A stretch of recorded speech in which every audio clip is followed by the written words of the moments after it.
최근 한미반도체에 대한 뉴스가 많더라고요. 한미반도체 주가는 실적을 발표한 15일 15% 넘게 떨어졌고요. 이후에도 부진한 흐름을 이어갑니다. 주가 하락 원인은 분명해요. 실적 부진이죠.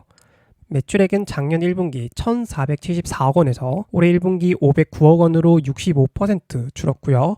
같은 기간 영업이익은 88%나 감소한 85억 원을 기록했습니다. 또 시장이 기대한 영업이익 900억에서 1,000억 원이었다는 점에서 이번 1분기 실적은 사고입니다. 여기까지는 다 알려진 사실이죠. 그러나 사실 한미반도체 실적 부진은 이번 분기에 시작한 게 아니었습니다. 이미 몇 분기 전부터 시작되었죠. 한미반도체 실적 흐름을 제대로 보기 위해서 매출액과 영업이익을 모두 연한산으로 바꿨습니다. 연한산은 최근 4개 분기 실적의 합을 뜻하는데요. 연한산으로 실적을 확인하면 그 흐름을 제대로 파악할 수 있습니다. 과거 한미반도체 실적은 증가와 감소를 반복했는데요. 최근 그 고점은 2025년 2분기에 나왔습니다. 이후 3분기에 꺾인 실적은 올해 1분기까지 3분기 연속 역성장했습니다. 즉 한미반도체의 실적 감소는 갑자기 나온 게 아닙니다. 이미 3분기 전에 시작되었고요. 반도체 장비주답게 성장과 역성장을 반복했습니다. 존 템플턴은 이렇게 말하죠. 이번만은 다르다. 이 말은 가장 비싼 대가를 치르는 말이라고요. 얼마 전까지 한미반도체는 다르다는 말을 많이 했는데 역시나 다르지 않았습니다. 또 하나 더. 한미반도체는 실적이 꺾이면 바로 던졌어야 했는데요. 이유는 높은 밸류에이션 때문입니다. 참고로 밸류에이션이 높다는 건 그만큼 프리미엄을 주고 주식을 산다는 말인데요.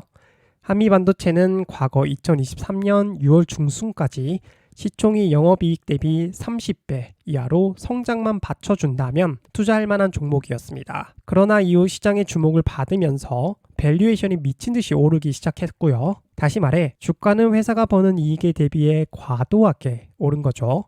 그만큼 미래 실적에 대한 기대가 커졌다고 해석할 수 있습니다. 이럴 땐 실적이 미친 듯이 성장해야 본전입니다. 반대로 실적이 시장 기대에 조금이라도 충족하지 못한다면 주가는 급락하게 되죠. 다행히 이후 밸류에이션이 급격히 떨어지는 것을 볼 수 있는데요. 이때는 실적은 올랐으나 시가총액은 오히려 떨어졌기 때문입니다. 그러나 문제는 이후인데요. 앞서 살펴봤듯이 한미반도체 실적은 2025년 3분기부터 감소세로 전환했습니다. 그런데 주가는 떨어지지 않고 계속 가고 있죠. 실적은 감소하는데 주가는 떨어지지 않는다. 이로 인해 밸류에이션 지표인 POR이 강하게 상승합니다. 이때가 한미반도체를 팔아 수익 실현할 기회였어요. 또 데이터가 한미반도체를 팔아야 될 때라고 얘기해주고 있는데 언론은 긍정적인 뉴스를 쏟아냈습니다. 즉 데이터는 팔라고 하는데 언론은 반대로 좋은 뉴스를 내놓는다면 어떻게 해야 될까요? 주식을 팔라는 강력한 신호입니다. 물론 한미반도체를 지금 사야 한다는 의견도 있습니다. 주가 급락을 투자 기회로 삼아야 한다는 의견이죠. 중국계 증권사인 CGSI는 한미반도체가 2분기부터 강한 성장을 할 것으로 예상하며 목표가를 올렸습니다. 또 곽동신 한미반도체 회장은 15일 올해 고대역폭 메모리 양산이 본격화되면서 2분기에 TC본더 수주가 집중되고 있다며 이 흐름은 하반기에 가속화될 것이라고 자신했습니다. 이어 글로벌 점유율 1위인 한미반도체 TC본더는 AI 반도체 시장 확대에 따라 수혜가 더욱 커질 것이라고 강조했죠.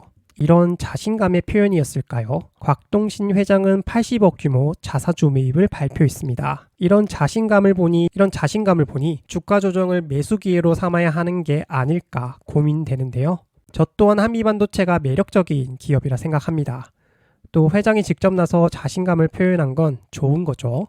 단 주식은 싸게 사서 비싸게 파는 게임이잖아요. 이를 위해 싸게 사는 노력을 하던지 아니면 상승 흐름 속에서 투자를 해야 합니다. 일단 상승 흐름을 타는 투자법은 사용하기 적절한 시기가 아니라고 생각하는데요. 실망스러운 실적 발표 후 주가가 강하게 꺾였기 때문입니다. 다시 상승 흐름을 만들 때까지 기다리는 게 좋다고 판단합니다. 그렇다면 싸게 사서 기다리는 투자 전략은 어떨까요? 이 전략은 더 적절하지 않다고 판단하는데요. 싸게 사기 위해서는 밸류에이션이 낮아야 합니다. 그러나 밸류에이션은 주가 조정에도 그다지 꺾이지 않았죠. 이유는 그만큼 현재 주가는 여전히 비싸다고 해석할 수 있습니다. 앞서 영업이익과 시가총액 그래프에서 봤듯이 주가가 하락하거나 적어도 큰 변화가 없는 가운데 실적이 반등하는 구간을 노려야 한다고 말씀드렸죠. 이에 저는 2분기 실적 확인 후 주식을 살지 고민해도 늦지 않다고 봅니다. 정말 회장의 자신감처럼 2분기 영업이익이 증가하는지 확인한 후 들어가도 늦지 않다는 거죠. 곽동신 한미반도체 회장은 올해 2분기 실적이 대폭 증가하고 내년부터 매출이 매년 퀀텀 점프할 것이라고 밝혔는데요.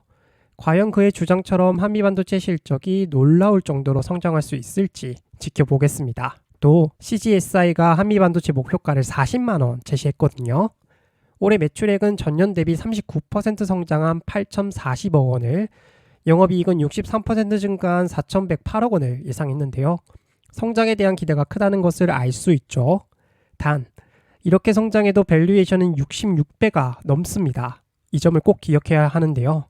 그만큼 한미반도체 주가는 여전히 비싸며 올해 영업이익이 큰 성장을 한다 해도 비싸다고 해석할 수 있습니다. 또 밸류에이션이 높은 종목에 투자하는 건 그만큼 투자 난이도가 높다고 해석하는데요.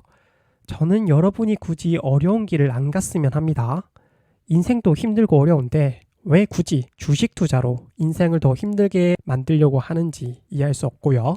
쉽게 가는 게 좋다고 생각합니다. 종목에 대한 고민이 있다면 인사이드뱅크 네이버 카페에서 공유해 주시고요. 같이 고민하면서 한미반도체처럼 제가 분석도 해보고 의견을 나누겠습니다.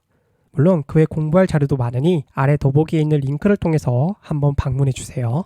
이번 영상은 여기까지고요. 구독, 좋아요 잊지 않으셨죠? 다음 영상에서 뵙겠습니다.